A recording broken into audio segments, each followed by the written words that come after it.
podcast, we are going to talk about a few different things. Always with the eyebrows. I know. In This Week in Satire, we're going to talk about how celebrities are finally rejecting Balenciaga. But only because of their connection to MyPillow. Oh, those dirty, rotten Mike suckers. Lindell, the ghost of Mike Lindell. The ghost of Mike Lindell. I will give you comfy pillows. And new Giza Dream sheets. You shall worship. Exactly. In the rant of the week, we are going to discuss Apple being a bunch of pansies and caving, but for good reason. Actually, more like Elon being a boss. Oh, yes. Just a massive boss. You think you're going to cancel me? You're going to cancel me? Not happening. Not happening, foo.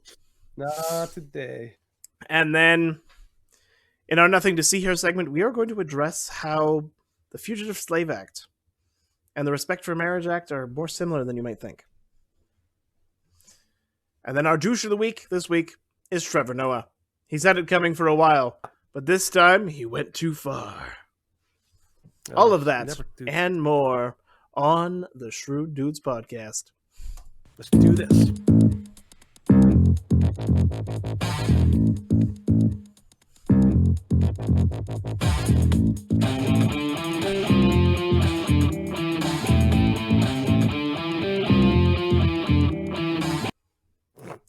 Alrighty. Welcome back to another Thursday live stream. Yes, for those who could not see, I was like dancing. Steven's doing his little thing, and he always makes fun of me for making noise when I'm like, we're not supposed to be making noise. But he's a little kid. Little kid in the candy shop. Because you can't see it. And so I'm enjoying the fact that you cannot see it. So in your face. That's right, in your face. In your face. But so for those who are joining us, we are streaming right now on our Shrewd Dudes podcast Facebook page. That's right. Yeah, we are also streaming on, I'm just like checking this as we go to make sure that we're actually live and that we're actually looking good. On YouTube, on our Shrewd Dudes podcast stream page. And of course, we are also live on our Twitch page. So if you are following on any of those podcasts, any of those pages, send us a message. Probably easiest to send us a message on Twitch because that's the easiest for us to see. We are twitchy like that. We are a little twitchy like that. That's so right. I'm going to send out some love. Some love and it's going to start tough. Yeah. I'm going to start with my, you're going to give me monologuing? For like a minute? minute? Dog. Yeah. Got me monologuing. Yeah, that's how it works. All right, people. All that. Do this together. So, one of the things I'm looking forward to talking about today is I think we're covering Kanye West today, which is it? Yeah. So I want to just mention really quick something that I've been noticing. I genuinely have a question for you guys. Do you believe that like Kanye West is okay? Because like, is he just eccentric? Is he quirky? Or is he actually going through a bit of an emotional kind of like breakdown or some kind of like emotional episode? Because let's face it, like no disrespect to the guy. The guy is very talented. He's not a dumb guy. I think he's a very smart guy, probably well educated. He's not a professional talker like Ben Shapiro or like us, you know. He doesn't do this like regularly. He just kind of like, you know, says what he believes, and he's used to kind of just being able to speak his mind. But lately, man, Kanye West has really gone off the deep end, and he's saying some things and acting in ways where, and you'll see it later today, but like, dang, like when somebody makes Alex Jones look like the sane one, like, you know, you've really like dropped something, struck the ball somewhere. So I'm genuinely curious as to what the heck is going on with Kanye West, because even like the whole thing with Tim Pool and everything else that happened, it's bizarre. Mm-hmm. So yeah, just let us know, like you know, comment and let us know, what do you think's the deal with Kanye West? Do you think he's just kind of having fun? He's just stopped caring, or do you think he's like actually needs some help, maybe an intervention? I don't know. I'm kind of on the fence. What about you, Steve? Just give me a second. Actually, needs some help. I'm muting the YouTube stream so that I can watch the chat on it.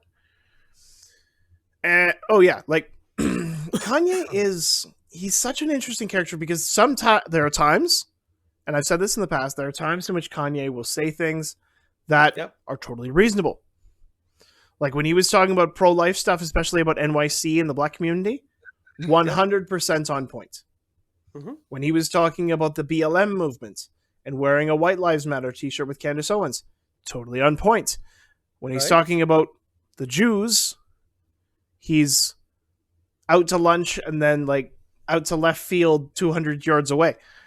But he's not so out the field where you're like, that is a completely nonsensical comment or that is a completely anti-Semitic. He's like, he kind of dives, kind of like tiptoes on the line. He goes from like, okay, that sounds somewhat reasonable. Okay, now that's like too far. It's like, wait, now he's back to reasonable. Now he's back. It's all over the place.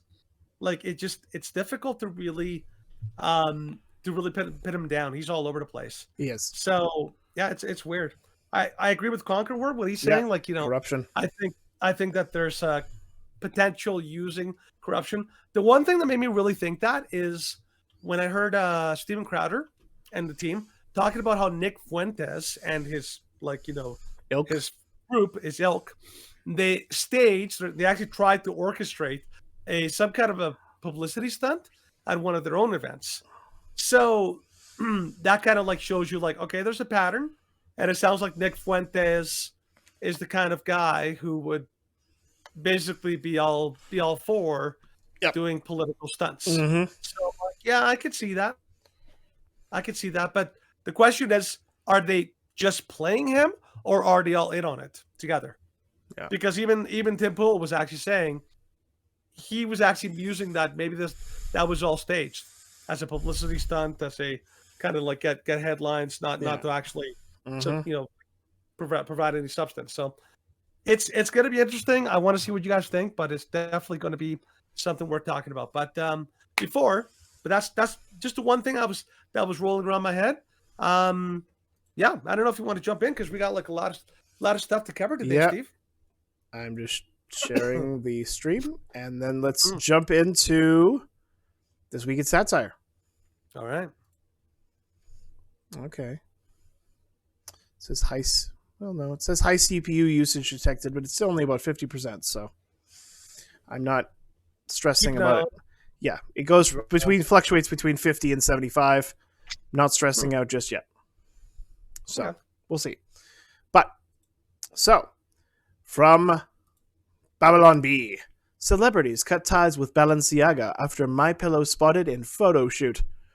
Balenciaga is facing a wave of online criticism after a MyPillow pillow was spotted in the background of one of the company's photo shoots for its Windsor collection. The CEO of MyPillow, Mike Lindell, is known for his strong support of Donald Trump. I was shocked and appalled when I noticed the MyPillow in the background of the photo shoot featuring underage kid holding teddy bears dressed in bondage gear, said longtime Balenciaga promoter Kim Kardashian. Mike Lindell has dangerous views, and I'm horrified that Balenciaga would choose this feature to feature his incredibly comfortable pillow in their ads.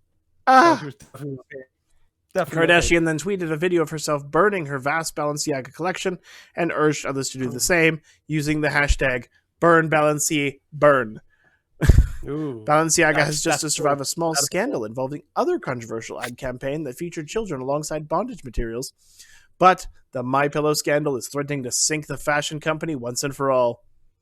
That's one bridge too far, man. Just right there. Child abuse is one thing, said progressive activist Ashley Carroll, but being open to conservative viewpoints and buying a pillow from someone who supports the January 6th rioters, that is truly unforgivable. Balenciaga has issued a statement apologizing for the MyPillow inclusion. The statement reads, in part, "This is the worst thing we have ever done. It was an accident and it will not happen again. Kim K, Isabel Huppert, Tommy Blue, Hailey Bieber, and Justin Bieber have all abandoned the brand." It's all over. Yep. Yeah, that's the one thing that they cannot. One bridge too far. One bridge too far. Fascism is way too far. Can't do it. Seriously. I saw this, and my first instinct was like, this sounds way too much like reality, because like people do have those kind of like visceral reactions and they have no problem like having the moral outrage when it's like My Pillow or anything like that. But with like actual like like child exploitation, it's like, oh well, yeah, it's just not good because you're giving the right fodder. That's really all. And the clothes, they're not that great, and Mm-hmm. it's crazy. Well, how that was the defense that Sonny Hostin used in the view. Well, their that's clothes what I are was just referring to. ugly. Yeah, It's like their clothes are just ugly. That's it. That's that's the only it. problem I have with that. That's I was the only going issue I on. have with the whole ad. Somehow my video connection disconnected. Don't know why. Should be back in a second. The computer's working too hard. My computer is trying to kill me. Hard, I think so. Apparently, it's like everything will fail. Everything's So going, everybody can see it's my little setup in the basement of my den. I think what's happening is Skynet is on the prowl. It's trying to plug everything. They're seeing what I'm doing and they're having issues. But potentially also like Ant-Man got into your computer from the back. Gotta be careful with that. Always. Yeah, but yeah. So like that's Babylon Bee, which is awesome. But there's another feel good story that this week that I thought. I mean, it's a little cheesy, but I don't know. Bit, sometimes yeah. It's you need a little cheesy. It's quirky, it's funny, it's cute. I liked it. So, from the Daily Wire. And The Rock. Who doesn't like The Rock? Well, he has his days when he sucks. I don't know. I enjoy him. Okay, do you know where he got his start? Football. Playing CFL, wasn't it? Playing for Calgary. Yeah, Calgary Beaters. Yeah. Dwayne "The Rock" Johnson goes to Hawaii 7-Eleven, buys all the Snickers bars to right a wrong. So he walks into a Hawaii 7-Eleven, bought every Snickers bar in stock. I have been waiting decades to do what I'm getting ready to do now. Hey, where's your Snickers? When I was 14 years old, every day I used to stop here at this 7-Eleven and steal a king-size Snicker bar because I couldn't afford to buy one. That was my pre-workout food. I did that for almost a year every day. I had to come back and buy every Snickers bar on those shelves. What's your name? BK. Ring all these up. BK's like...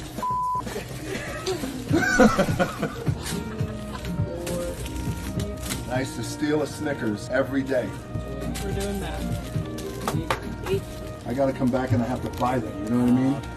BK's look, listen, I'm trying to count all this shit. I don't need to hear your stories. Go tell Oprah. What do you got?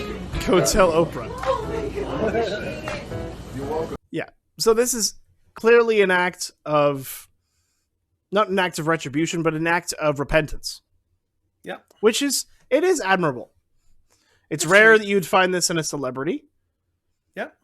But Dwayne "The Rock" Johnson has been known to do nice things from time to time. You can let it play in the background without the sound off. On Instagram, I cannot modify that. Oh, you can't? No. Okay. So didn't know that. You have cursed me. Or at least, I think on the main Instagram page I can, but on Instagram via the Daily Wire, I cannot. Weird. So. Okay. Something I cannot do, unfortunately. But that being said, it's a good story though. It is a good story. It's quirky, it's kind of funny, and it shows that some celebrities still have at least a little bit of moral integrity, but clearly not all of them. Yeah.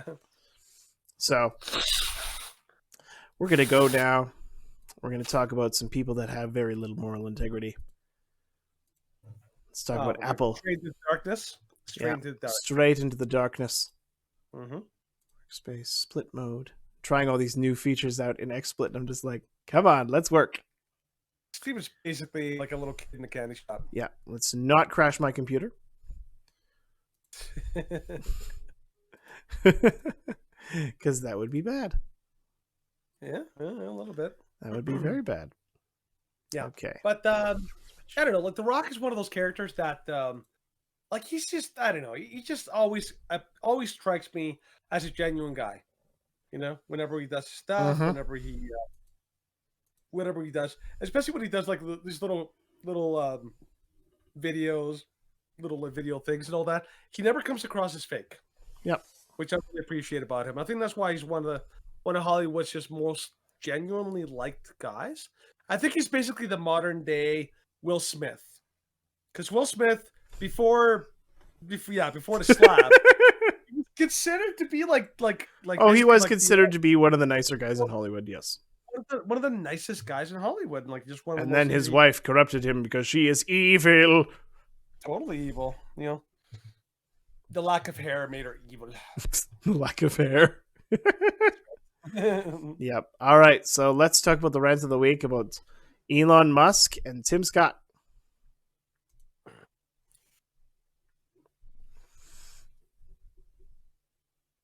Red alert. Okay. And now it won't go away. Oh my gosh, you stupid thing. I'm just like, no, it won't go away. That's just playing on repeat. Yeah, not Tim Scott, Tim Cook. No, it just never went away when the video ended. Very different program, explicit. There's going to be a few weeks where I'm going to have some tech stuff where I'm like, huh? Oh, okay. Get to know Steven Scott right now. Apple backs down. Tim Cook tells Elon they will not ban Twitter from the App Store. Apple never considered removing Twitter from the App Store, said Elon Musk on Wednesday after the meeting with the CEO of the technology company, Tim Cook. On Wednesday afternoon, Musk posted a video of the Apple campus thanking Cook for a tour of the tech giant's headquarters. Musk recently said he would go to war with Apple over their developer tax. The meeting came after Musk caught wind of Apple and Google reportedly threatening to remove the Twitter app from their store, to which Musk responded by threatening to create his own brand of phones outside of the two tech corporations' reaches, which I think he should probably still plan on doing. Possibly. We'll see. Well, because, of course, if we're talking about tech issues, there's very little that's a bigger tech issue than Apple and Google having control over pretty much every content that goes on your phone aside from browsers. Yeah, pretty much, actually. Because you cannot download an app unless you jailbreak your phone that Apple and Google do not approve of. Yep. Which is absolutely nutty. And to be fair, jailbreaking has become less and less common. Oh, jailbreaking used to be super common. Used to be the thing that everybody did. They're like, oh, you haven't jailbroken in your phone? Yeah, now you could do so many more things. And now it's like, well, the phones are a lot more personalized and customizable. And jailbreak, now there's, of course, like manufacturer's warranties and manufacturer's issues where they're like, yeah, we basically programmed your phone to break if you jailbreak it. It's like, oh, well, that doesn't help. Oh, so, you jerks. Well, you jerks. Don't use our technology in the wrong way. Uses technology in the wrong way. Why is everything breaking? So, yes, we resolved the misunderstanding about Twitter potentially being removed from the App Store. Tim was clear that Apple never considered doing so, Musk tweeted. Sure. Yeah. Sure he didn't. Sure he didn't. You have great power, Musk. But with great power comes great responsibility. Well, I mean, to make X phones. The thing was with this Apple, the whole Apple saga. I mean, that seemed plausible at the time. Like before this whole meeting happened, everyone believed that. Okay, so even Tim Pool was talking about it. They were talking about how that we could potentially see a repeat of what happened with Parler. Parler was a massive competitor of Twitter and all these other apps. It was taking off. It was basically going to become the next big social media app. And all at once, it got absolute blitz by Apple and Google that removed it from their app store. Completely fraudulent claims, by the way. And it got hit by Amazon that removed it from the servers. And then it got totally annihilated by having to be offline for months. So basically, it got totally like the ultimate hit job by all the powerful forces. So everyone was thinking, well, the same thing might happen here because let's face it, the White House this past week, they were asked about Twitter and they're like, yeah, we're going to be watching Twitter very closely. And then Biden was threatening that they're going to do some kind of investigations or some, use their power to try to scare Elon into complying and all that. And of course, because everyone is so vehemently against Twitter being a free speech platform, because it it provides a hole in the gigantic wall of like censorship that they want to create that is unacceptable. So yeah, of course it was looking like, like it was going to be like the thing might happen again. But I think what happened was Elon Musk is a much bigger and more potent threat than I think Parler was. Parler was like a small upstart company that was really pretty much on a fully extended. Whereas Elon Musk has considerable resources, so not only could he like sue Apple into oblivion, but he could also make good on his threat of making his own phone. Because let's face it, he made SpaceX, he made these like super advanced like cars, he makes all sorts of technological advancements. If anybody is capable of creating a phone, it's Elon. It's Elon. And if there's anything that is a bigger threat to Apple and Google's domination of the like entire market, it is Elon. It's the X phone, which we talked about, right? So I think in this case they kind of met their match. They're like, not only that, I think Apple knew that if they actually went through with it, if they there's going to be some repercussions. No, there's going to be repercussions coming their way. So yeah, good. I'm glad to hear this. It seems like all of the attempts to take on Twitter are falling flat, and that's good for free speech right now because Twitter is becoming a much better place for people to actually like it's true. Have conversations. Yeah, what do you think, Steve? Oh, like I was fully in support of Elon making the X phone, just because. The X phone.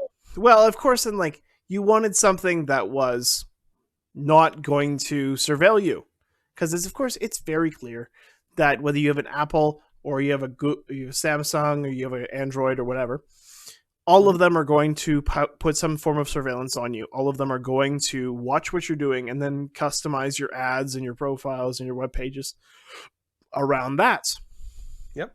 Because it's all about sharing your data and making money off of it. Which Elon is not for that. There are some things, of course, that Elon Musk supports that I don't think are great at all. Like I don't like. Yeah, he's a mix, but it's more good than bad. With the big tech companies, it's a mix, but it's only a little bit of good and a whole lot of bad. So I will take the mostly good instead of the mostly bad. Yeah. I will ask, okay, so one thing Conquer World just said, Apple is pro CCP. Yes. Yes. Now here's the question. I'll ask you, Stephen. Do you think that they're pro CCP, or do you think that Apple is basically like that China basically has their balls in the vice? Yep. And that's what it is. Yeah. They totally have their balls in a vice. China, well, it's just like they had with Disney. Okay, Joe Biden and the NBA, they're actually pro CCP because you'll actually see them saying things that are very praising and talking about how great they are. Yeah. So, and even minor slights against the CCP by like American users are not allowed. Like, do you remember back a couple of years ago? This was back in 2020. The NBA refused to allow people to print the words "Free Hong Kong" on the back of their jerseys. On their NBA jerseys? Because you could get like NBA jerseys, football jerseys, NHL jerseys. You can get custom printed names or custom printed messages. Okay. And so the NBA, and of course, like there are some which you can't have. You can't have profanities printed. But the NBA restricted people from having the words "Free Hong Kong" on the back of their jerseys because it was such an abrasive message to China. And don't trust China. Oh. Why you don't like China? China's great. China's the country of freedom. I love how you like China's great. China, very good. Very friendly country. Every time I think of China, like Chinese accents, like I find that I think the guy's name is like Steven something on YouTube. It's like, Steven, why you know? It's like, why you don't buy my merchandise? It's very why good. you know, doctor? And he's like, because I'm studying that. He's like, but you're 16. Why you no doctor yet? It's like, because I still need to, like, I graduated high school, but I'm not done university. You are a disgrace to family. Oh, he's stupid. He only got B. He's stupid. Yeah, there was one little Chinese, I think it was a TikTok or a Facebook reel. And this guy comes in, he's like, all right, everybody put your money on the table. I'm robbing you. He just like smacks the gun out of the guy's hands. Okay. He's like, you know rubber, you doctor, you study. And he's like, no, I'm robbing you. You don't get it. And he's like, the other guy is sitting at the table and he's like, man, you should have left. And he's like, are you his kid? No, I'm the previous guy who tried to rob this place. I'm still not a doctor. And he beats me every day. It was crazy, but funny. Gotta work on it. Yep. Anyways, so now we are going to go into a modified news you may have missed. To talk and explain and add commentary to interesting news that you may have missed. Not to say our normal news you may have missed is not interesting, but this is just more in depth. You wanted to do some like more in depth stuff on these things. And commentary and hopefully chat, because some of these will be like, how do you guys feel? So, more NYC homeless mentally ill will be forced off streets to hospitals. Treatment under Mayor Adams' plan. New York City cops from the New York Daily News.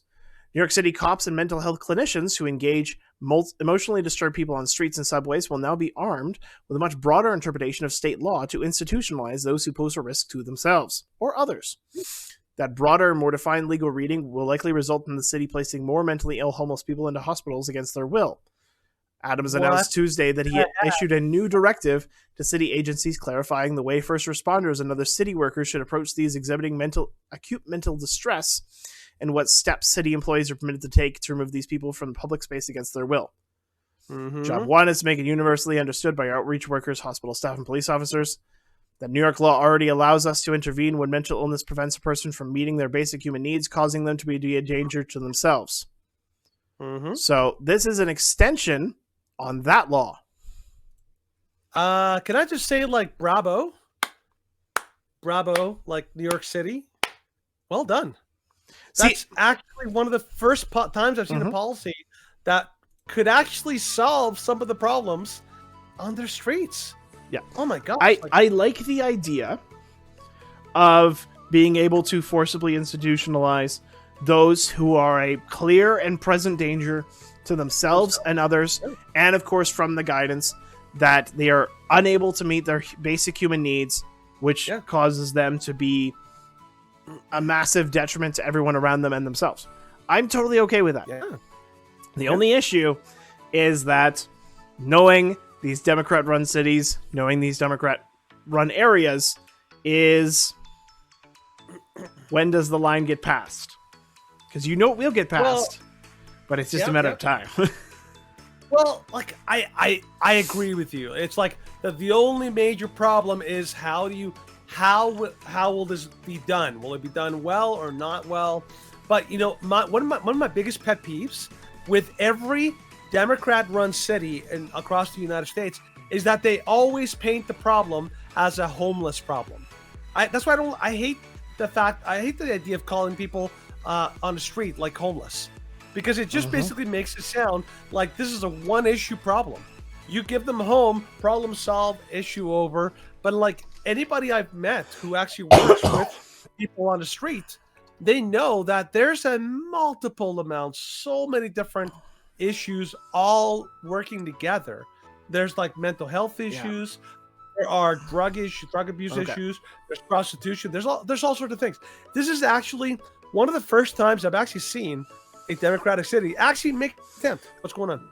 No, I just have an Conquer Worm. Can you link that BC made law?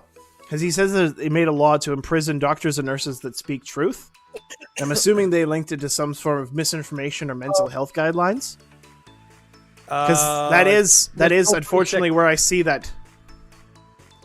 some of those guidelines going. I think he's talking about Bill 36. Okay, well, I'll look it up. Yeah, you look it up. Because yeah, I do see it going that way. If they're saying it's like, okay, well, we have to institutionalize and hospitalize. Yes, it is Bill 36. Those who are they're a problem to themselves and others. That's totally fine. But when you expand the definition of, oh, they're being a problem to themselves and others, to, well, misinformation is just as much of a harm, as Jacinda Ardern says, misinformation is just as much of a harm as any weapon. Yep. So, good and bad. For now, I'll take it. But I want to keep an eye on this to make sure that this is actually being implemented properly instead of just throwing people that they don't like and institutionalizing them against their will. Well, let's call this what it is. Like, this is the right goal. Yep. And whether or not it's accomplished, it's another matter. But I agree. This is the right goal because believe it or not, institutionalizing people against their will in the past has actually been like the norm. It's actually been like what the most compassionate thing to do to people. Realizing that a person, like today, I'll give a good example, and I can move on there. Today I was at Valley Village, and when I went into Valley Village, there was this like lady walking around the front of the Valley Village, just kind of pacing and muttering to herself. And I'm just like, oh, okay. Like, I didn't know anything about it, but I thought maybe she is just like, waiting for a ride. Maybe she's homeless. I don't know what it was, right? And then when I came out, like I think it was an hour later, I saw her, the same lady, sitting on the ground and just kind of like shaking, kind of like, like that. And same thing, just kind of muttering to herself and all that kind of stuff. And in my head, I'm like, it is minus like 25 out here. I mean, she's got a jacket, but I'm like, it cannot be good for her to be standing there. And sure enough, they had called somebody because they said, like, yeah, if this lady stays there long enough, she's probably going to get frostbite or pneumonia or something. And then that's going to be a much bigger issue. And so I'm like, yeah, in those cases, as much as you want to give people like, their autonomy, like you got to think about their well-being. You do. So I'm glad that they're not just throwing people in shelters. That is basically a band-aid solution at best, and actually trying to at least send them to a hospital that has at least some operating like procedures that will at least hopefully keep people in a better place. Right? So let's hope so. Yeah, let's hope so. Now, of course, moving on to slightly different topic, going from institutionalizing those that are a danger to themselves and others to video of individuals that are clearly a danger to themselves and others, and they get away with it because everyone is too afraid. And of course, everything has to reload after my computer crashed. Well, it's not this first one. This one is crazy, but it's not that. Because that's like people breaking into a flash mob into... I hate how it just appears right behind my camera. It's so annoying. So from Kaleo. Society is so broken in California that employees are basically trained to help assist tens of thousands of dollars of merchandise being stolen in front of them. Notice them holding customers back as everyone else just stands around and watches. It's an Apple store in California. Yo. You gotta back up, man.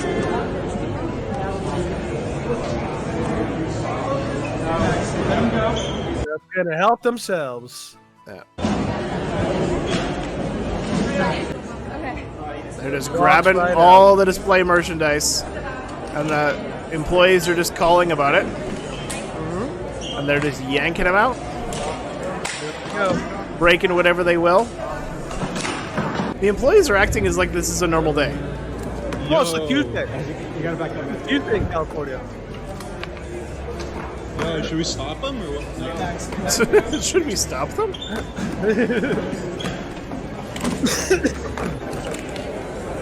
Like, no effort in any way is being made. Yep. Like, this is what happens. This is what happens in a society that decides to protect the criminal and not the innocent. Well, thank you for the post, Conquer Worm. Thank you very much. But it's true. This is what happens to a society that wants to say, well, we can't discourage and we can't punish crime because then we might disenfranchise, we might target, quote unquote, certain racial or ethnic minorities.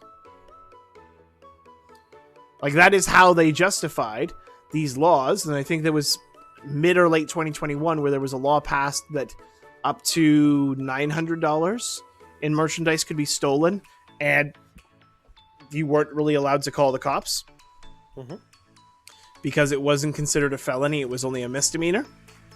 And so people would go in and they would steal hundreds and hundreds of dollars and put it in trash bags and then just walk out. Yeah, and the way I looked at it is like, Ben Shapiro talked about it one time. He basically like said that so like I'll ask you this, Stephen, because I didn't know this before Stephen or before Shapiro kind of put it out. What is the most effective deterrent for people committing crime? What do you think would be the most? What is the most effective for people committing crime? Yeah, what is the most effective factor in helping in stopping people from committing crime? Consequences. No, I thought so too. I thought like, the actual. Well, look, sorry. Let me clarify. What do you mean by consequences? Like charges and jail time and potentially dying from like a violent interaction with somebody arresting you. Okay. So the way that Ben Shapiro put it, he obviously said like, okay, the law itself or the price of the, like, how heavy or like, large the penalty is. He actually said that no, the likelihood of being caught is by far and above the biggest factor in that helps reduce crime. In other words, if you live in a neighborhood where you know that there are constant patrols of police, there are constant all sorts of ghost cars all around, that police response times are really quick, the crime rate in that neighborhood goes down like crazy. Not because the fines are more expensive, not because the penalties are longer, not because there's better DAs or whatever, but because the chance of getting caught, it's much greater, and so people are less willing to take the risk. And I think what happened in California and in all these places is the fines are the same, or sorry, well, maybe not, but there's still crimes, but the chances of getting caught are basically non-existent. If you're a kid or you're some ways. We're back. We are live again on Twitch. And yeah, I'm going to do some research. Because I thought last week was just a glitch, but apparently this is a normal thing for XSplit. So, not sure why, but I'm going to figure it out. Yeah, figure it out. Anyways, so, guess that we'll take that as a sign to move on. So, don't forget to try to where you're. Of course.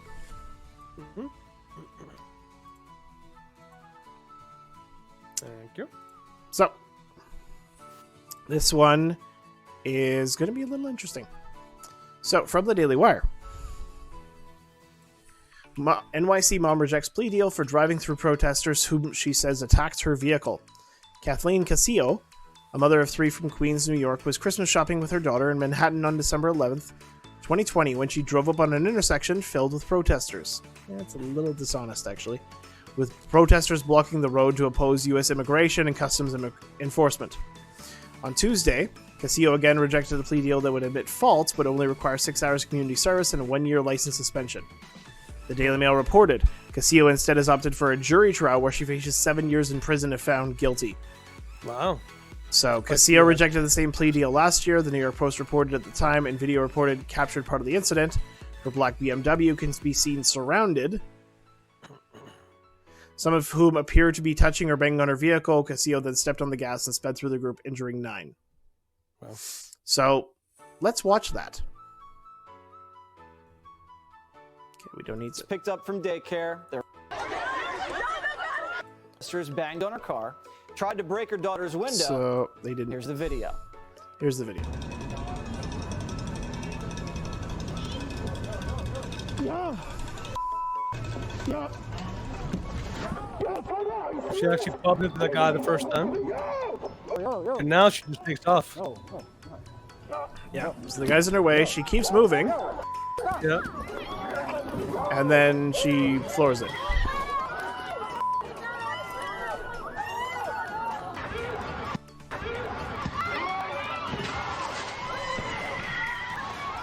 So the first view is actually So Kathleen the drove- best of all these perspectives. Yeah.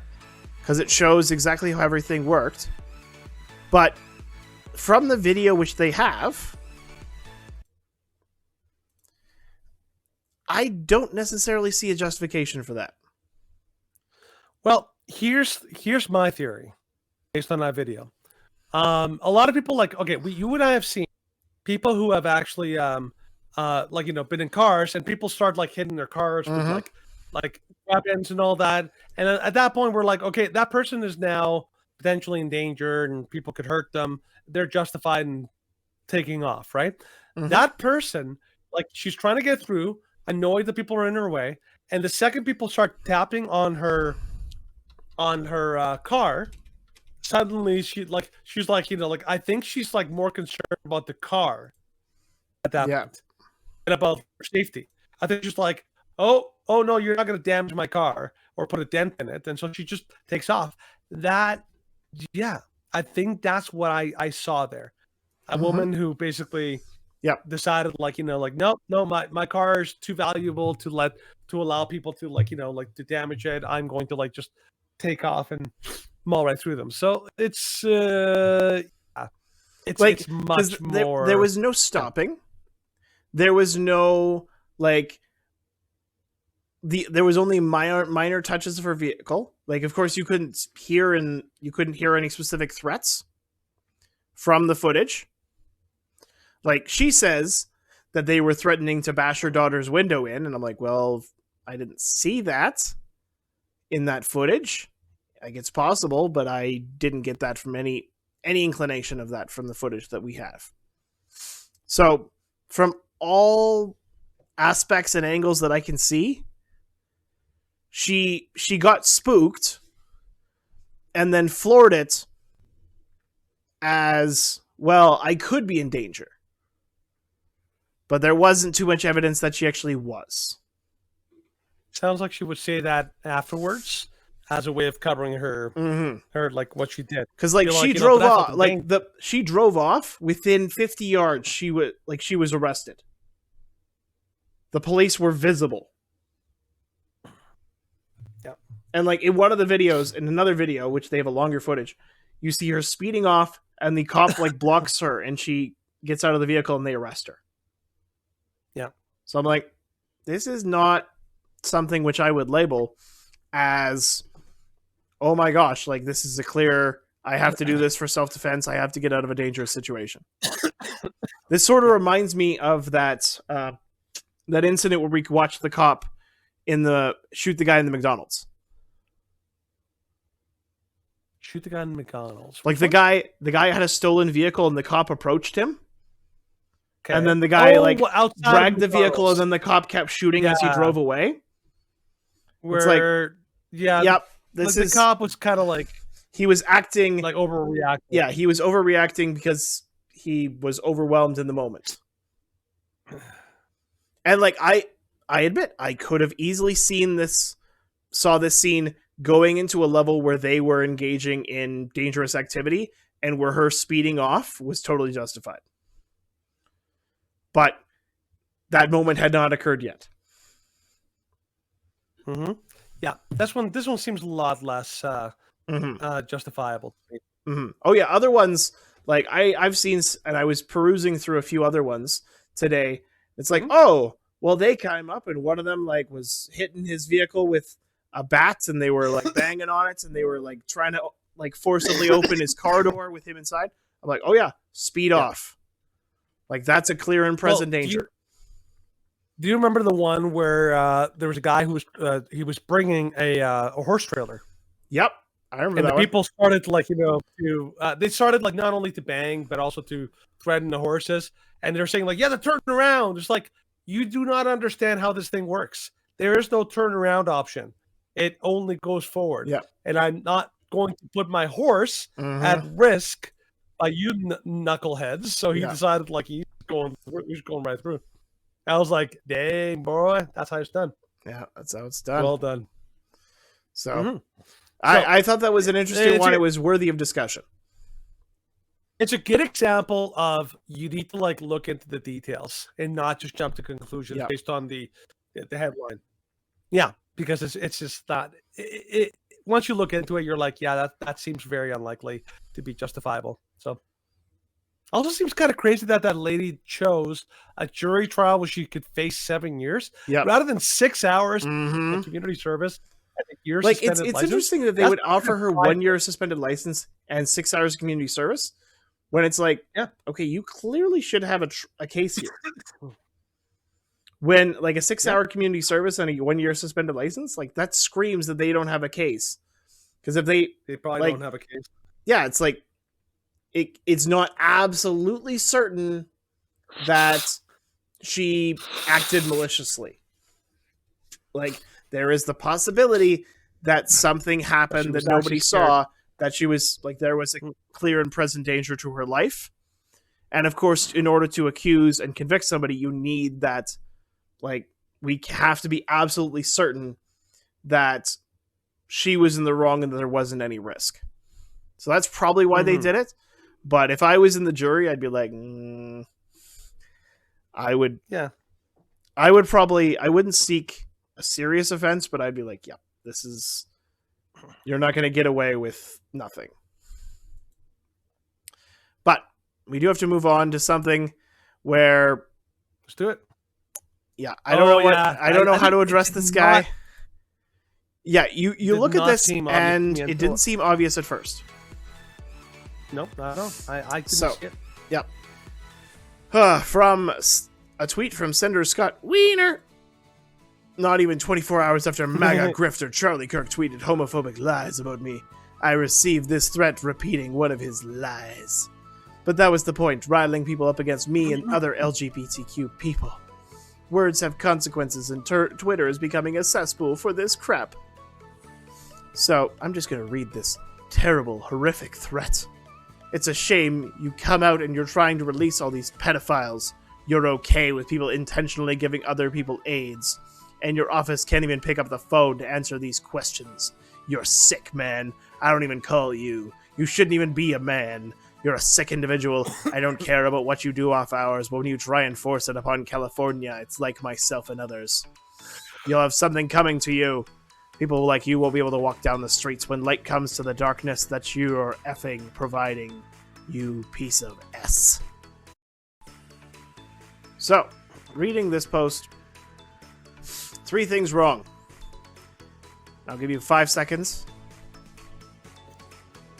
4. Think about why this is 3, wrong. Okay. 2. You 1. see this line here, and this line right here, that little suck, and this little indicator right here. What is that indicator? What is that thing called? I believe it's called a word cursor. Oh.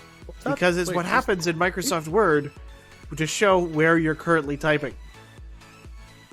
Ooh, snap. Yeah. That sounds like maybe it was more like a screenshot. Yep, a screenshot of stuff. So that sounds probably like not the best idea to post that sort of stuff, Scott. You know, the best part about this is that that's the kind of thing that a sophomore in high school who wants to sound cool. Oh, so all like, the MAGA conspiracy. He's like, the threat was a voicemail. This is a transcription. It's like, if it's a voicemail, then play the audio file. Yes, exactly. But of course, he won't do that. No, Did the person who sent the threat also scream, "This is MAGA country"? The whole thing is so scary. I love how all the memes are just like totally Jussie Smollett. It's hilarious. Jussie Wiener. Oh my gosh! Like this week in satire. Oh yeah, passing it to him, and he's like, "Oh, I'm so sad," and passing it to himself. This is the worst fake threat I've ever seen. At least spell check is working. Oh, this is fantastic. I'm setting up the scene so that I can cry. Oh my goodness. This was Twitter. This was great. Twitter, you're just so fun. Yeah, sometimes Twitter, you never cease to amaze. That was great. Well done. That would be like an episode right there for Brett Cooper. Yep, that would be an episode for Brett Cooper. That would be so good. That'd be really, really good. Oh, fantastic. All right, but now we do have to talk about some really crappy things. Well, and I'm not talking about the Sovereignty Act. I'm talking about the crappy response. Sovereignty Act is actually really great. Get your act together here, Mr. Wiener. A little too far? Too far? Did I push it? I could go further, but I won't. So, overview. Bill 1, Alberta sovereignty with United Canada would defend Alberta's interests by giving us a legal framework to fight federal laws or policies that negatively impact the province.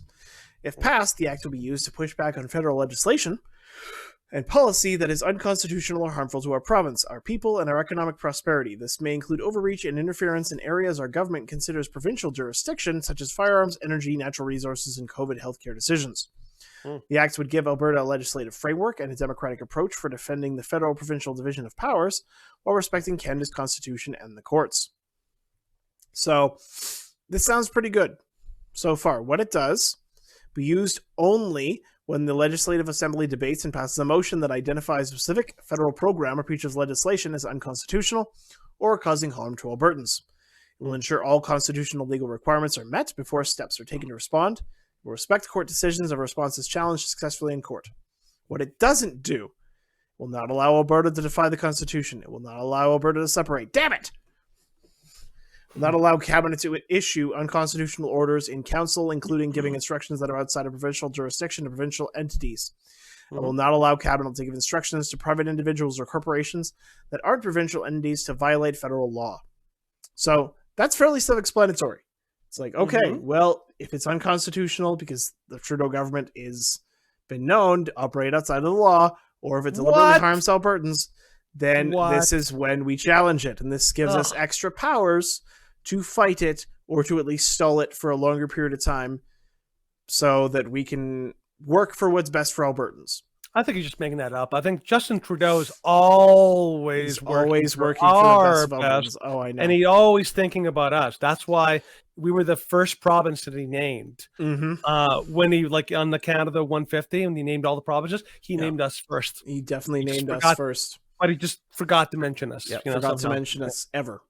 Yeah, he was first in his mind because he was forgetting to mention us.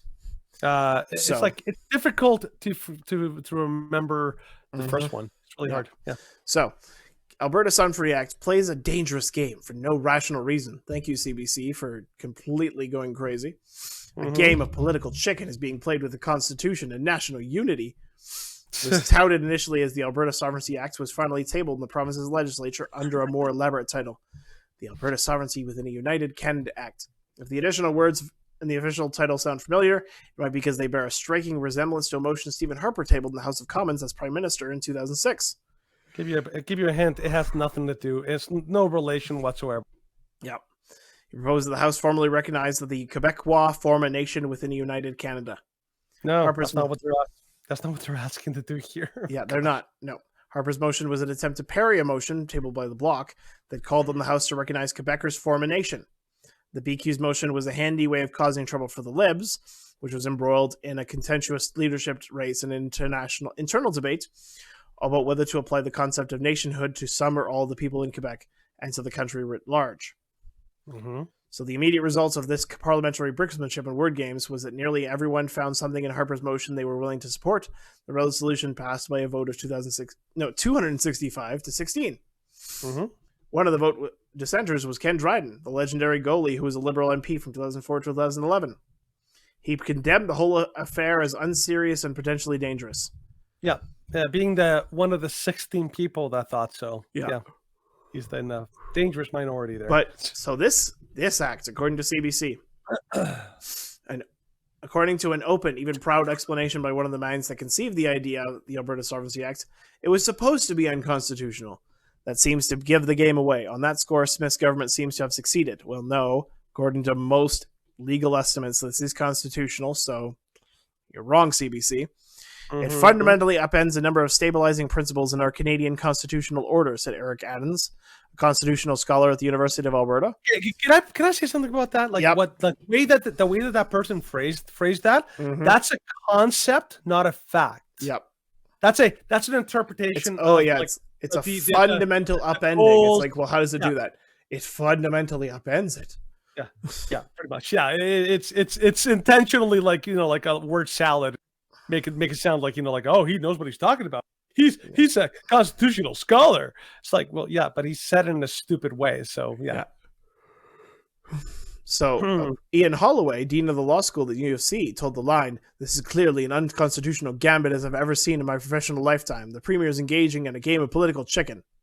No, he's not. No, you're biased You're not even a political science. You're a law school. Yeah. Do you notice how it gets kind of old, the idea of well, they got an expert. They got some person from some school. Oh my God, they got to be right. It's like, give me a break. Do you know how common every news site will just find their token experts that will say whatever the heck they want? It's the oldest trick in the book. Oh my God. Well, and of course, if we look at this, what Danielle Smith, they've been trying to say, Danielle Smith she's been acting against the will of Albertans because she's been banning mask mandates in school. That's a good thing. She caused, I think it was about the Alberta Winter Games, to cause them to stop banning vaccination or mandating vaccines. And she's like, well, you won't receive provincial funding for this. And then Notley government was like, how dare she? We need to depend on experts to keep us safe. It's like, no, you should depend on personal decisions. You're trying to call Danielle Smith authoritarian, but you're supporting authoritarian mandates. Well, you know what's okay? The funny thing is, because Conqueror mentioned this before. Let's give it a little comparison. Look at what BC's doing with Bill 36. Bill 36 is basically the shut up or we're going to ruin you law. It's basically what it is. It basically says in no short order that any doctor who does not toe the line of the basically the accepted in messaging is going to face some insanely severe penalties. Basically, you're eliminating any kind of dissent on any health decision that you decide is powerful. You know the best way to ensure that there are no safeguards, that there are zero safeguards? That's how you do it. And that is how you create a Soviet-style, state-controlled, KGB enforced, totalitarian, authoritarian, mandate. That's how you do it. So BC is moving authoritarian. Guess what Alberta's not doing? They're not moving authoritarian. They're going the opposite way. They're trying to reduce bureaucracy and reduce government control. They call this I was called by so much. Well, they don't call it authoritarian, but many, many others do, including Rachel Notley. They called the Sovereignty Act authoritarian, and that Danielle Smith was encouraging conspiracies, and then I think it was also I went after Charles Adler. Charles Adler's putting the control of the province in the hands of one person is a questionable decision, no matter who's the premier. And I'm like, you're just a gaslighting fool, Charles.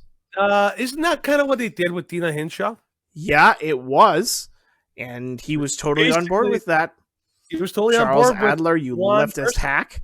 Yeah, this is it's like the what do they call that? A lot of people called it the abuse of the experts or whatever, the cult of experts. Yeah, where basically so you call someone an expert, and suddenly they have completely unrestricted power, godlike power. Yep, godlike power. They're basically the priests of our modern day, and anybody that does not say what the priests say is basically committing blasphemy. So this is like a modern day religion. It's basically what they're doing. So it's crazy. So yeah, so good on Alberta is actually moving in the direction that I'm actually looking. It's going good. Danielle Smith. I'm proud to be an Albertan again. Yeah. Did you see her interview with Jordan Peterson? Yes. It was great. And I love how she explained that Canada is a very bizarre creation. It's not normal.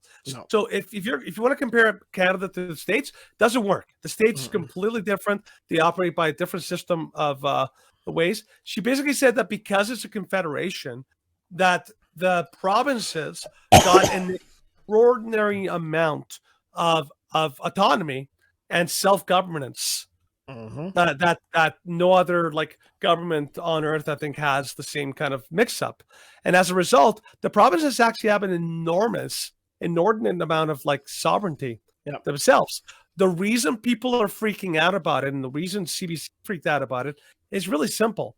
They are authoritarian, like fanboys and fangirls who want everyone to be under the boot of government, and not Rachel Notley, Daniel Smith is basically doing something that is going to oppose that, because we know that Kenny's approach of trying to go to the federal government, please, sir, please, can you be nice to us? Yeah, please take let us the have boots our a little oil. bit off our necks.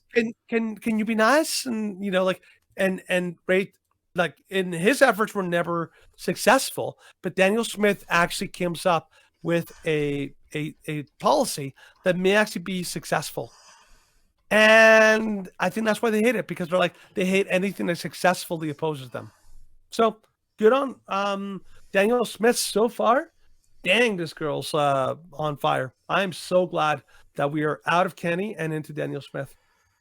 I think that she's going to be she's basically the first American style premier, and that's a good thing. She's got a little bit of like Kristi Noem, a little bit of Greg Abbott, a little bit of DeSantis, like just it's everything good. You want. The only thing that she's done that I was like, I don't like this. Is she kind of I understood why she did it. Uh-huh. Was the Inflation Reduction Spending Plan was to basically just hand out free money. And I'm like, I understand why you're doing this, because NDP supporters are morons and they will vote for someone who gives them free money. Yep. Tim Pool was talking about this, and he's like, Republicans have to realize that the general voting public is dumb, and they will vote for whatever they think benefits them in the short term. And if handing them free money, even if you're not going to like actually finish it as a campaign promise it and then renege, because that'll what gets you elected, because stupid people vote for stupid things. And I'm like, I understand why you do it, because an election's coming up in May, even though Notley's like, right, Danielle Smith is going to make it so there's not an election because she's an authoritarian. I'm like, no, still like an actual election planned for May. Like, come on. They're like, call an election now. And I'm like, why would they call an election now? There's one coming in May that's called a waste of taxpayer dollars, but the NDP supporters don't care. Because they love wasting taxpayer money. That's kind of their MO. It is their MO. That's how they operate. Which is unfortunate. So, all of that to say, it's just a bad deal all around. Just a bad deal. But that is the end of the news you may have missed for this week. And now we have the beginning of the news segment. Interesting segment, which doesn't really fit into any of our previous categories, but is kind of Denny's like baby this week. So I'll switch over and I will let him introduce that.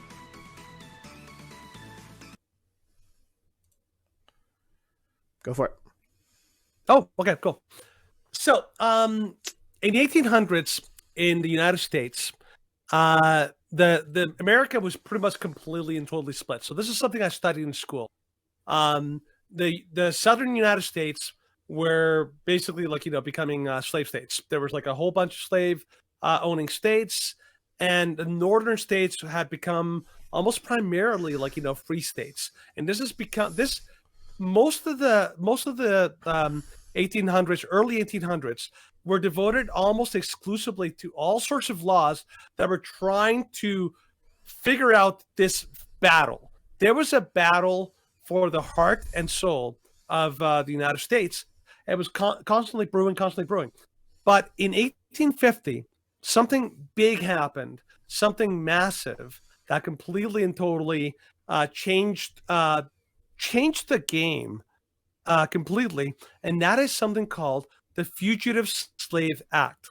So what was going on is like all the representatives in Congress, in the House and Senate, they were constantly battling because the problem was always that the northern states were free and they had free slaves, like people who were born there and who grew up as free slaves. But also, whenever you had slaves in the South that would escape or would be helped by smugglers or people to help them escape, they would be brought to the North, and they would hopefully be able to be reunited with their families up in the North, and hopefully snuck up to Canada in order to have to their freedom.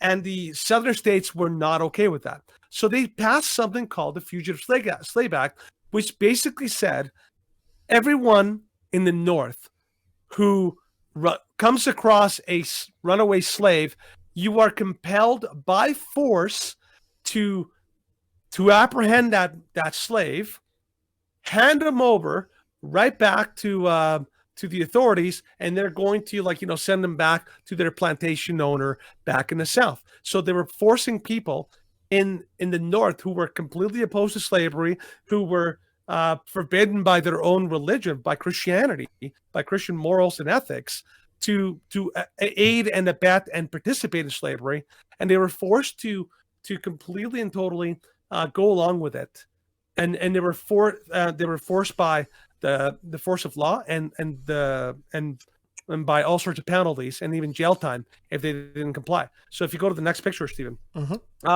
so that leads us to what happened in a famous reenactment of the One Such Story, the story of Solomon Northup, who was the man featured in 12 Years a Slave. That story basically happened because of runaway slave laws. So this is a man who was born free. He was born in a northern state, had a family, had a life, and he was considered free, and he was living a life fairly well. Next slide, or next picture.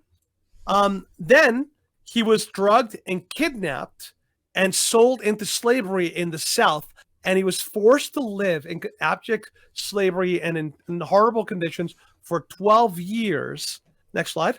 Until finally, through a very miraculous intervention where a Canadian helpmate or somebody who came to his farm helped to connect him to his friends back home who rescued him from the slavery, right? So this is a tragic story of obviously a tragic story of what can happen. And so this is something that we've seen, and it's already been glamorized in Hollywood. Basically, the idea that people could be forcibly taken from where they're safe and into back in this. Go to the next slide. Now, the important thing about that I want to point out is that the fugitive slave laws, what they do is they compel people to do the opposite of what they want to do. And what the southern states, up until that point, the southern states, just their goal was leave us alone, let us do our thing, stop telling us what we can and cannot do with our property, what they would say, which is what they're slaves. But when the Fugitive Slave Act actually came into effect, that all changed, and now it had gone far beyond the bounds of actually saying, leave me alone, let me live my life, to now, not only do you have to accept what I'm doing, but you actually have to be a willing participant, and you have to go along with it.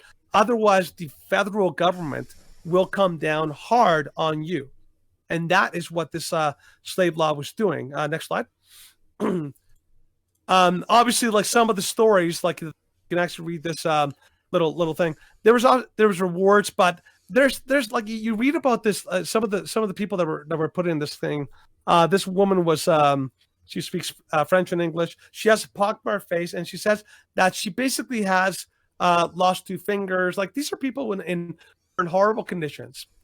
And as a Christian, and it's in North, if you objected morally to this and you refused, you didn't even have to help them escape. You didn't even have to help smuggle them to up to Canada. You just had to if you did not actively go and help arrest them and help apprehend them, you were liable and the government would go after you. You do what I believe and what I believe is moral and what I believe is right, or the government is going to destroy you. Mm-hmm. That's what the Fugitive Slave Act did. So if you guys want to read about that, there's an article that I've linked here from history.com. It gives you like some of the details about the Fugitive Slave Acts. So if you scroll down, Stephen, there's like, information about how it came about, what they were, and how they worked. So just to give you a little context of how they all passed. Now, why do I bring this up? Why am I talking about the Fugitive Slave Act? And why am I discussing it when we're supposed to be talking about modern politics? It's because there are some very striking parallels between what happened in the past and what is happening and what actually has officially happened today. And that takes us to the story that happened today. Today in Congress, the House, after the Senate passed it, has passed something called the Respect for Marriage Act. Okay. Now, for those of you who don't know and who haven't been following this, the Respect for Marriage Act, which is a completely and totally ridiculous name because it has absolutely nothing to do with that. What this is it's codifying into hard law that you have to comply and you have to respect and you have to participate and celebrate and affirm any and all marriage versions, including same-sex marriage. Now, Mike Lee, who's the guy who's in the picture there, he's actually he actually tried to put amendments, because here's how the law works. And if we break it down really quickly, the law basically makes it almost impossible for you as an American to refuse to serve somebody for religious reasons, unless you're in a church or in a religious organization specifically. Yeah. If you're a business owner, you are now compelled by government. You now have to not only accept the moral demands of this other faction, you now actually have to comply. You have to participate, and you have to kiss the feet of those that you are forbidden from kissing in your own religion. It basically makes the people choose: am I going to face horrible consequences from my government, or am I going to choose my conscience? Basically, the exact same thing has happened. It just looks a little different. But they passed a modern version of the Fugitive Slave Act in America. Yep. Because what this law does, in effect, is it basically makes it so that it is illegal for you to refuse to bake a cake. If you actually scroll down a little bit in the picture, they actually have a picture of the Jack Phillips. Jack Phillips. So if you look there, that's Jack Phillips. Yep. Jack Phillips is the man, and if you've ever seen an interview by this guy is the nicest man you could ever see. He is a very devout Christian. He was basically targeted on purpose and harassed and bullied by gay activists and trans activists who decided that they wanted to destroy his life, all because he wouldn't create a custom cake for them. Basically, they said, you participate in what I demand, or I will sick the government on you. And so we have now officially we have a modern day slave law. Yep. You are no longer allowed to say no. I will not hand over the slave in order to be put back into slavery. I disagree with slavery. No, you're not allowed to disagree with slavery anymore. You have to hand them in and send them back to potentially a certain death. Yep. Yeah, you have to be part of that now. You cannot say no. Yep. Now, you can't say you don't agree with same-sex marriage. No, you can't say that anymore. You have to participate. You have to bake me that cake, or I will send the government after you, and they will destroy you. You see the parallels? So I want to point to this out because we think that everything's different, or that like oh we've come so far as a society, but no, there's nothing new under the sun. And the problem is that we believe that this is like two factions that disagree. It's not. This is one faction that disagrees, and the other faction that has made it their mission to destroy the other side. Make no mistake, and this is not by I'm not just like speculating here. This is from observation and from patterns and from their own statements. The people who are most aggressively pushing for same-sex protections and laws and the most harsh and ardent like activists, and most of them are in the Democratic Party. If they had their way and if they had no barriers whatsoever, they would force every single American who disagreed with same-sex marriage or with transgender ideology, they would throw them in jail. Every single one of them, and they wouldn't even lose sleep over it, because that is how much they hate anyone who disagrees, anyone who does not go along with them. You are not in a battle of ideas. You're in a battle with somebody who hates you and wants to destroy you, and that's what we're seeing right now in the United States. Mm-hmm. So keep that in mind, Stephen. What do you think about that? No, I think the comparison is fairly apt in that. Like the Fugitive Slave Act, of course, it compelled states that had entirely different laws to go along with the backwards laws of some of the southern states. And right now, of course, there are different laws in different states depending on what the legislatures and the senates and the courts of those states have decided. Mm-hmm. And this bill being passed says, nope, like the only place in which you can have your own laws regarding same-sex attraction and same-sex speaking is in the church.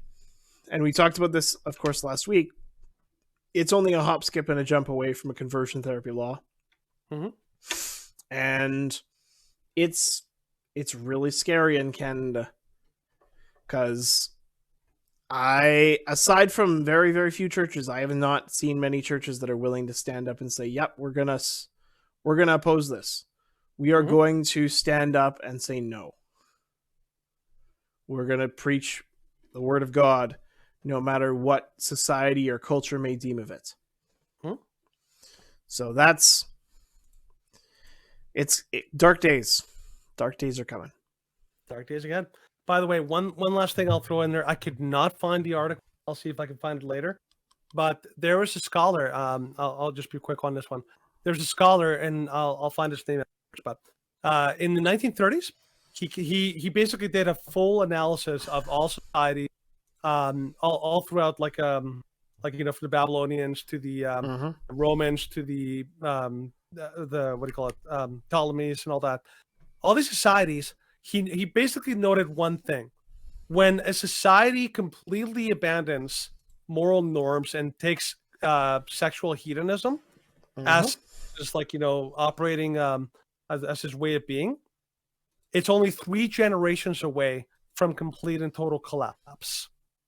And the way that there was a modern scholar who actually took his work and applied it to what's happening right now, and he basically said, we are in generation 2 right now, because the sexual revolution that started in the 1960s, that first generation virtually ended in the 2000s. Yep. We are now in the second generation, and we're seeing the fruits of how this is all devolving into complete and total mass chaos and societal collapse. Yep. And we're only 1 generation away from a complete and total destruction of this entire society. Yep. So it's something I couldn't believe when I was reading that. I was like, this is a pattern, and it's a pattern that and it also shows you, once you open that Pandora's box, it is very difficult, almost impossible to put it back on, because the one thing people who are like into sexual hedonism and sexual liberty, the one thing that scares them and makes them angrier more than anything is when you suggest that we should go back to having, like, sexual differences, self-control. Yep, that too. They can't stand the concept, and so I think this is going to be a one-way street. So yeah, watch for that. All right, so something to definitely not look forward to. But it's not the final thing we're going to be talking about today. So we're going to finish off with the douche of the week. The douche of the week is Trevor Noah. Trevor Noah.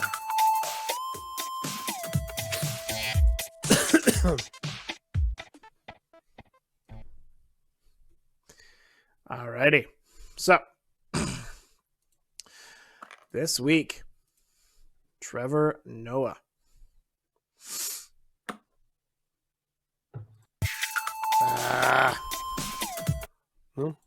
Oh, when I changed back into split view, it reset everything. I was like, no. Should have just kept it in split view. Anyways, so from HuffPost, which is a source we never use for good reason. Fox News and Nick Fuentes speak the same language, Daily Show Supercut shows. The right-wing channel and far-right white supremacist who dined with Trump share a little too much in common, it seems. By Ron Dicker. Oh. Yeah. The Daily Show with Trevor Noah showed a supercut Wednesday showing the speech similarities between white supremacist Nick Fuentes and Fox News. Fuentes made headlines recently for dining with former President Donald Trump at Mar-a-Lago, prompting Republicans and talk show hosts to scold the former president for associating with him. So, all these other things. Daily Show noticed how conservative channel, led by his primetime star Tucker Carlson and the America First activists, sound kind of the same. Everyone agrees that Nick Fuentes should not be having dinner with former President Donald Trump. He's much better suited to be a host on Fox News, The Daily Show wrote to introduce the montage. So the video is unavailable in Canada, so I am watching what exactly through is a couple clips on Ben Shapiro, which I had tagged up, but I'll go to the first one here. America, they say, diversity is our strength. How precisely is diversity our strength? You got to recognize the fact that this is a God. Yeah. Okay, so that's the first clip. Diversity is our strength. For entirely different messages. So just because they sound similar, like just because they use the same words. Wow. The same sentence. Like they're going to do it again. Godless country. Godless country. I hate it. You're right. They're godless. That is exactly right. I never talk. Yeah. That's the entire phrase. I never talk like that. Then they go to the next one. And after the ad for Ben Shapiro, thank you very much. So this is Nick Fuentes and another Fox News host. You know, they have chaos and violence in their communities. Send the military into these black neighborhoods. Okay, stop it right there. Okay, so that yeah, and he's like, "Oh, the crime is high, so let's send the military in." And they're like, "Well, crime is high in these black neighborhoods." Oh, they're saying the same message. No, they're not. Then the final one. It doesn't matter. We should send in the troops if necessary to restore order. Well, not with the Jim Crow stuff. Okay, pause it right there. Again.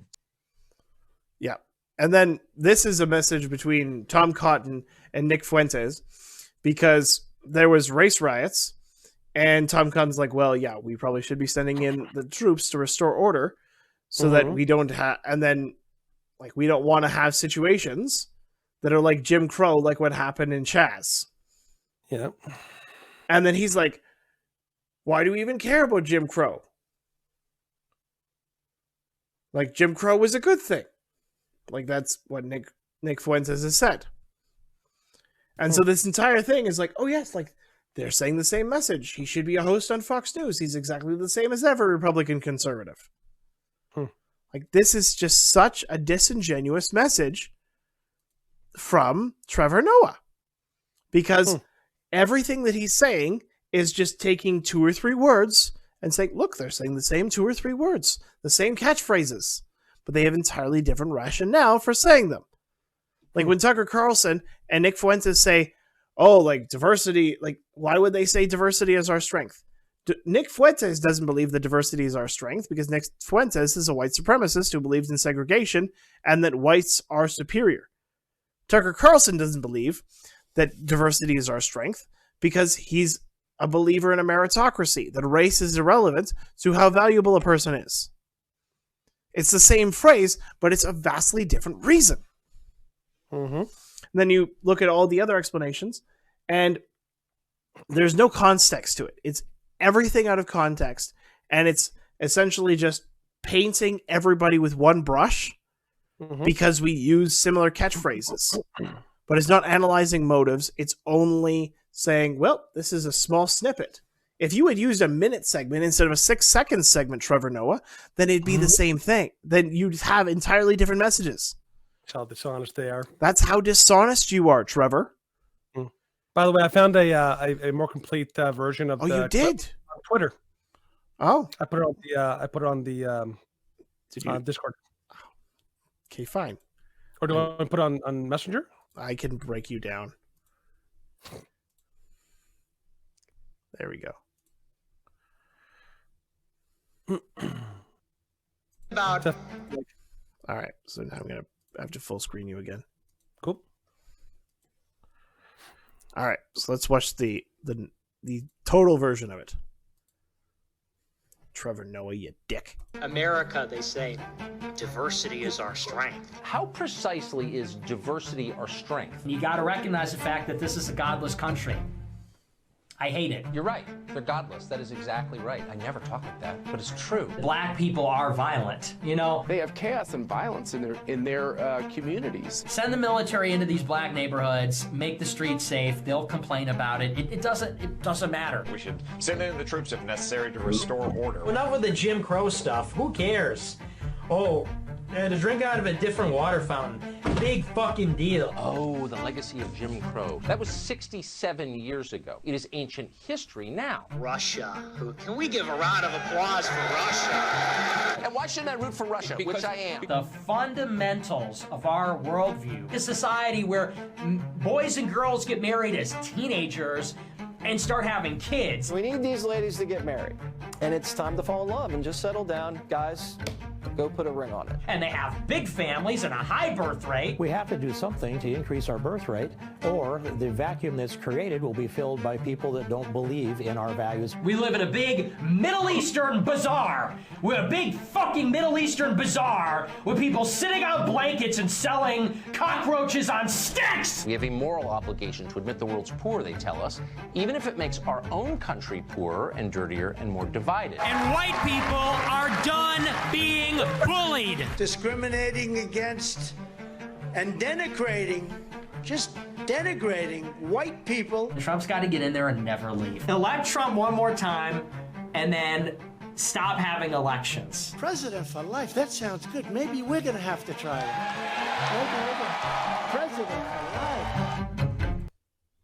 You know, the funny thing is, like, that the Democrats did this on a more serious scale during the January 6th committees, the whole investigation thing. They actually, like, I remember, like, people are going through it, like, Daily Wire people were going through it. What's his name? Dan Bongino was going through it. Basically, they were deceptively editing videos to make it sound like people were saying something they really weren't, and it was so obviously like deceptive. It was like intentionally lying. There was no doubt at any point. No, it was so brutal. Some of those clips, the thing that Fuentes said was completely different than the thing that the other person said. It's like, just sending the troops, who cares if people get hurt? The other one was like, yeah, we need to send in troops to like restore order. It's a totally different phrase. That they did not say the same thing. It's totally different. So well, and of course, like, completely ignores any form of context, completely forms any form of tone. Like when he was talking about, oh yeah, like Trump wins the election and then he just never holds election again. And Trump's like, president for life. That just sounds really great. It's like, one is clearly a sarcastic joke, and the other one is like, no, he wants an authoritarian dictatorship where there aren't any more elections. Because that's what Nick Fuentes is. He wants a Catholic dictatorship. Yeah, I'd say so. Well, he's said so in his videos, and he's like, yeah, that's we need a Catholic dictatorship. That's what I mean. Like the Nick Fuentes is. See, the funny thing is, this is like grade school level, like trolling. You know, like kids would make fun of you because you sound or you said something similarly to the way someone else said it. So I remember, like in high school, like you say, I don't know, you quote some movie line wrong, and they'll make fun of you forever because like, oh, you sound like the Terminator, like like I'll be back, like it's like, what do you think you are, like some kind of like some kind of tough guy or something like that. Like this is that level of stupid mockery. Mm-hmm. But the thing is, the Daily Show, like all these late night shows, like last week with John Oliver, they're like the ultimate grifters because they hide behind the fact that they're a comedy show, but they try to like present information to persuade people of a certain point of view. And then when anybody points holes in any other little segment, we're a comedy show. We're not. We're not. We didn't mean it. Yeah, we're not news, and like but you know that the average person's going to take it seriously. Oh yeah. So, and the thing is, at this point, it's so obvious what they're, because they know regular people will watch that show, and they don't know any better. They're in the echo chamber, and they'll just believe that it's true. Yep. This is why you run into people all the time that believe like that Trump is Hitler. They believe that like Jussie Smollett wasn't like, oh no, wasn't a hoax. It wasn't a hoax. He's like he's really a victim.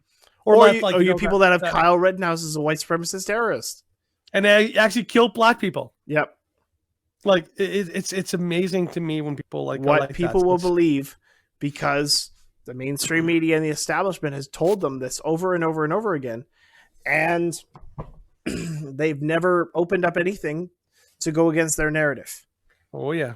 Like I was talking yesterday with people, and they're like, "Oh yes, like this Sovereignty Act. The Sovereignty Act enables Danielle to act as a tyrant and allows her to control everything." And I'm like, "No, you don't know anything about it." And he's like, "Well, we need to silence and like remove QAnon conspiracy theorists like Danielle Smith." And I'm like, "Okay, like what kind of conspiracies?" He's like, "Oh, COVID conspiracy." I'm like, "Which ones? Like the ones that masks and vaccines and all that?" And he's like, "See, you're one of them." And I'm like, "Okay, like here's some sources that I have." And I gave them our website, and he's like, "I don't have like enough security on my laptop to open that link." I'm like, "It's literally just a bunch of studies, but like here's one of them, and it's from the CDC.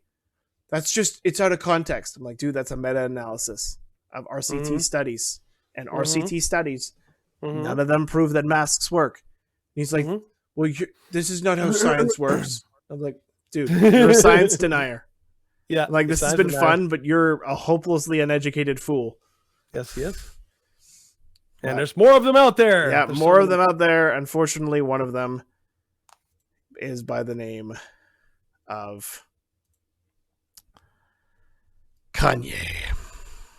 Good old Kanye West. So you're really loving the Twitter, aren't you? Well, it's good. I'm enjoying Twitter now that I'm not going to be like assaulted blocked for everything. Yeah. Yeah. So I'm not going to show the video because any sort of platform it's out there, and it's just but it's auto playing in the back so you can get to see it. So let's right. You're not Hitler. You're not a Nazi. You don't deserve to be called that and demonized. Well, I see the mask good is so things weird about Hitler also. Yeah. I love everyone, and Jewish people are not going to tell me you can love I remember that scene. Us. First time I watched that movie. To you with the contracts, and you can love what we're pushing with the pornography. But this guy that invented highways, invented the very microphone that I use as a musician, you can't say out loud that this person ever did anything good. And I'm done with that. I'm done with the classifications. Every human being has something of value that they brought to the table, especially Hitler. How about that one? Ari Emanuel, how you like that one? Hey, Ron, you going to do anything to fix Chicago? They want to separate and confuse the Christians and make us afraid to stand next to each other. A Christian can stand next to anyone. We can go visit R. Kelly in prison. We can go talk to Harvey Weinstein. That's what Jesus did. Because Jesus can save everyone. But if the Zionists can get us so afraid that they're going to do what they've been doing to me, attempting to put me in jail, freeze my accounts, smearing me on the media, all of these things, you put on the whole armor of God, and they will not be able to break your spirit.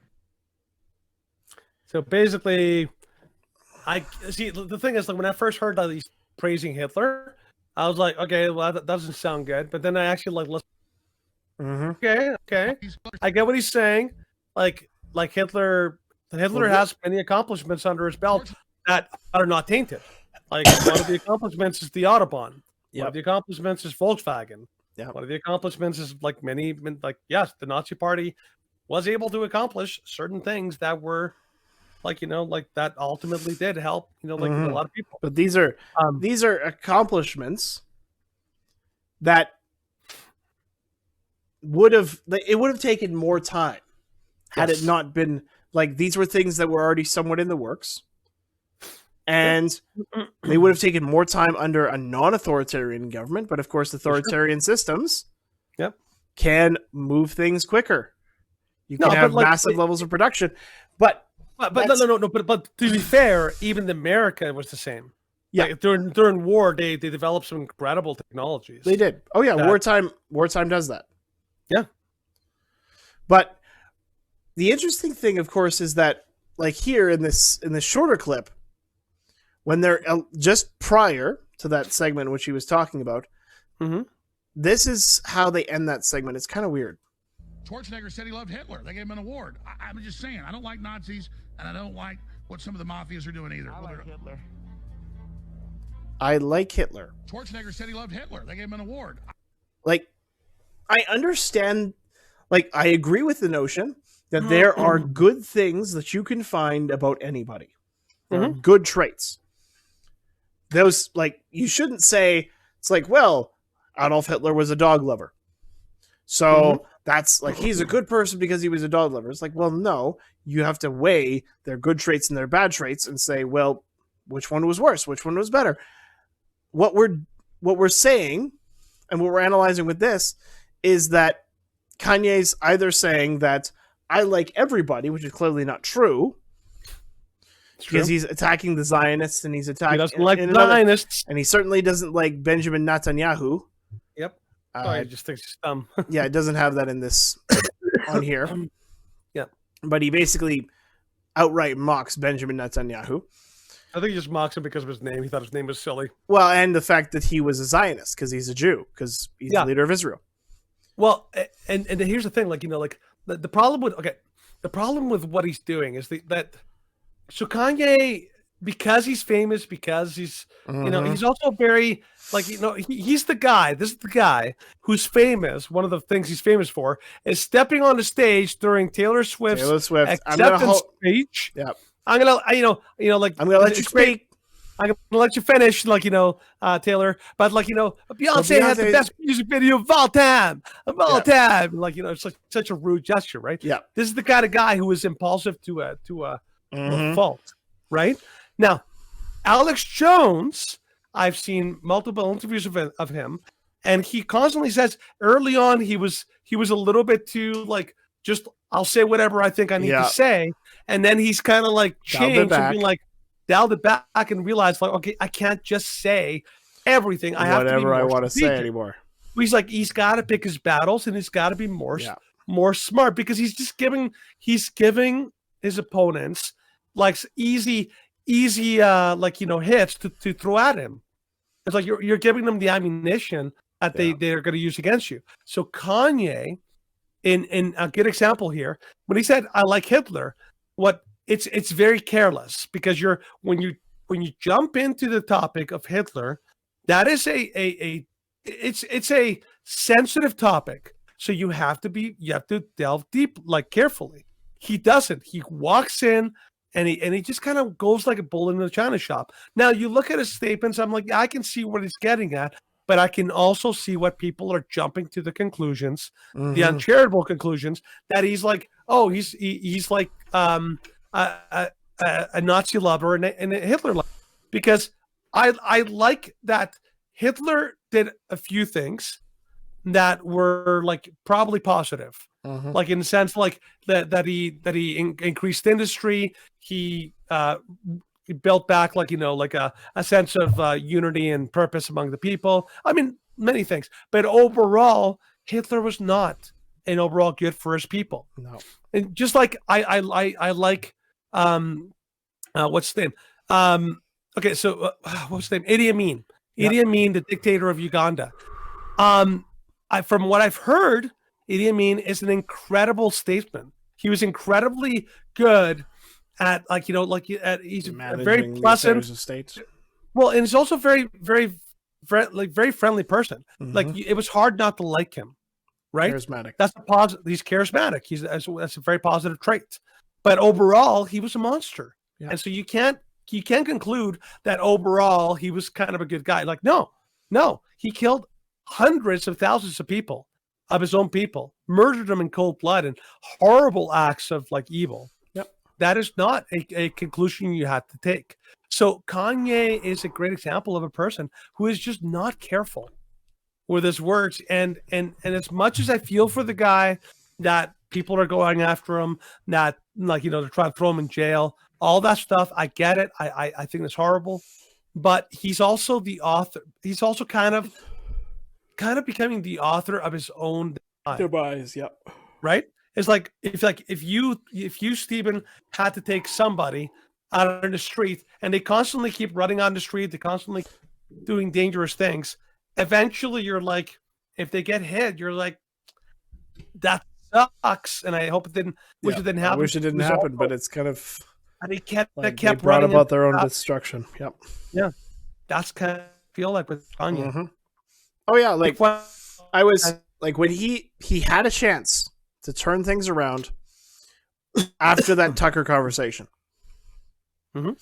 Because it's like, okay, well, I could clarify this, and the conservative movement was still almost entirely behind him. Because, like, a lot of the conservatives hated how Pete Davidson and Kim Kardashian basically kicked him to the curb. A lot of conservatives loved the fact that how pro-life he was and how open he was about it. A lot of conservatives loved the fact that he did his White Lives Matter t-shirt with Candace Owens. All those, it was like, well, you're on the right track with conservatives. And then as soon as he had that dinner, the DEFCON free was a terrible tweet to make. And then as soon as he had that dinner, everything went to hell in a handbasket for Kanye. Mm-hmm. And he's not making things better. Like right now, he just needs time away from the spotlight because he's sort of like Trump. Mm-hmm. Trump and Kanye, the spotlight is what kills him. Like he's way too focused on his own attention. I remember there was a segment, I think it was Matt Walsh, and Kanye bought this like piece of holographic tech as a birthday present for Kim. Mm-hmm. And it was like this hologram of her dead dad telling her how wise she was to marry such an important and intelligent and great man as Kanye. And I'm like, what? I'm like, why wouldn't you just like have it where he tells her that he loves her, that he misses her, and that he looks forward to seeing her again, yada yada, like typical things that people say when they're dying. Nope. It was like almost entirely about like because your children are born to Kanye, like they'll be great and wise and powerful. I'm like, what the heck, man? Mm-hmm. Like you've done some good things, but you're kind of even in and out. Like that gospel album that he made, was fire. Yep. Like have you heard some of the songs on that album? I have not heard it. No, I have not heard it. Look up God Is. Mm-hmm. It is an amazing song. And like it's like you can sing it as a praise and worship song. Which is like crazy and like came from Kanye. I remember like hearing about it on the news. It was like, oh, Kanye releases a worship album. And I'm like, what? Then I listened to it and I'm like, this is a worship album. Dang. This is a good one. He's good at what he does. He's a good musician. Yeah. And that's what he's that's what he's very, very effective at. Actually, I'm gonna throw a little curveball at you. Oh. I'm gonna ask you to do something for me before we finish the segment, and specifically Kanye. Can you go on your browser and type in Martyr Complex?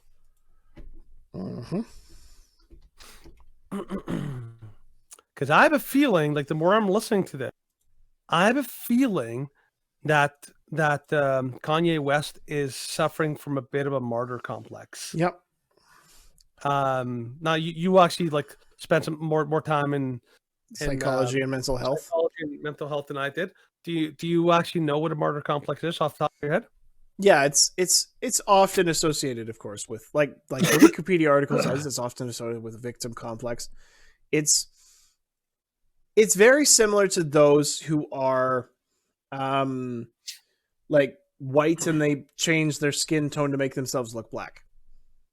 No, that's not what it is. Oh? A martyr complex is a psychological condition where you basically believe that you are on some like incredible mission, some incredible you have this almost like this God-given purpose, and that everyone's against you, and every obstacle and everything comes against you is just like, you know, like, oh, it's because you're the chosen one. You have like this beautiful purpose, and you basically see everything as like you know, like you're the hero of the story. Yeah. You have this great purpose, and everyone who's against you, they hate you and they don't understand and they don't get it, and you feel like it almost gives you more reason to keep going because you feel like no one else is going to do this great mission. I fight for every man because I am fight for everyone, right? Yeah. The reason I know this, I had some in my life within the last year that I recognized that they had a martyr complex.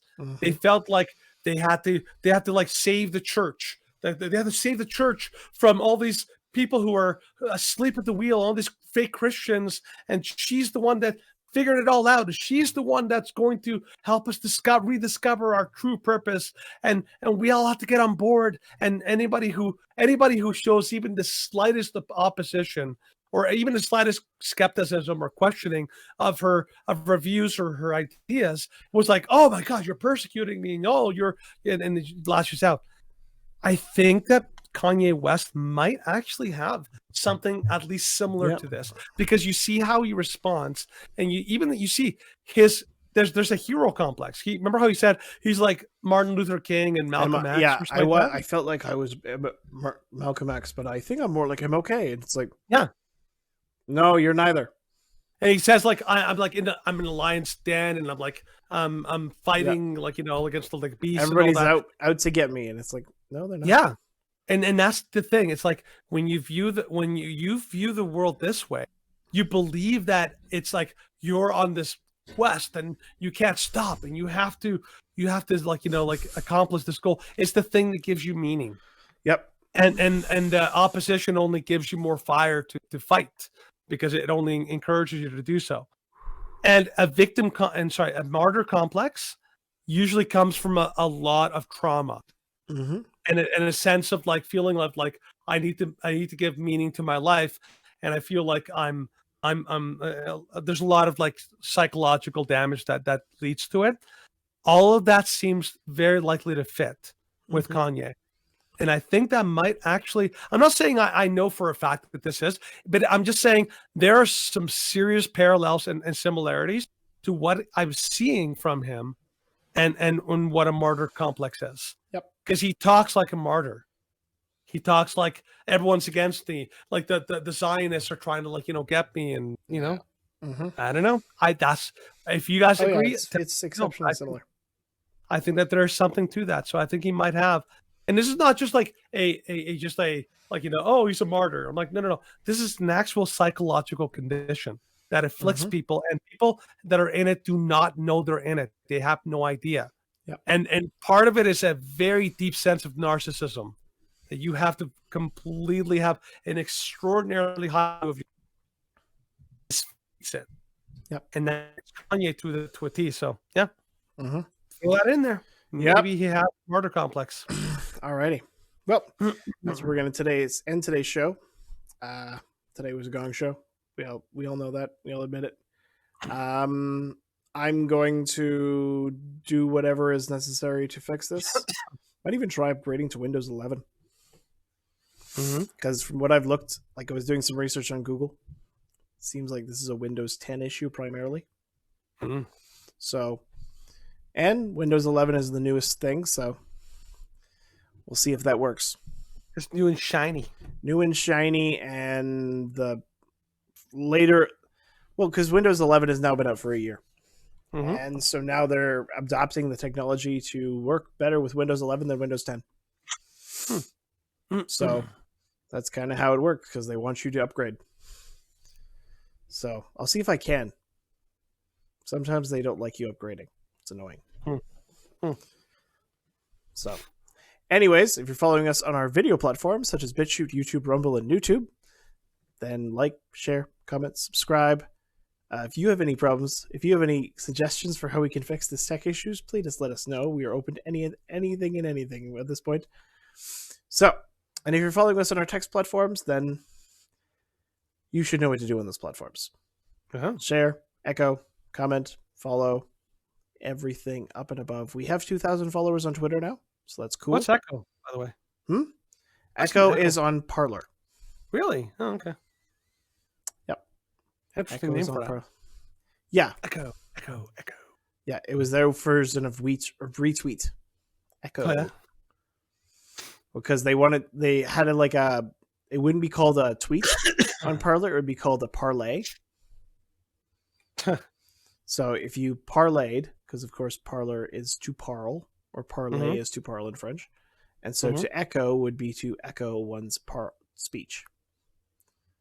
I'm like, okay, that sort of works. But Parler is basically dead. We're sorry. It's dead. Sorry, Parler. Sorry, Parler. We miss you. Yeah, we hope one day you can be resurrected. Yep, resurrected. Oh, we had such great returns on Parler when it was active. Like 4,000 views on every post. It's like, it's amazing. That was pretty cool. It was pretty cool, but alas, it is gone. Curse you, Amazon. Jeff Bezos be damned. Damn to hell. All right. We will see you all for Tuesday News Day with our fully functioning recording programs. So have a great weekend, everybody. And as always, oh, wait, I haven't even done. Danny, sign us out. Oh, I almost forgot. It's been such a cockeyed day. We are the Shrewd Dudes, and we like to remind you, as always, why be rude when you can be shrewd. Have a great weekend. God bless.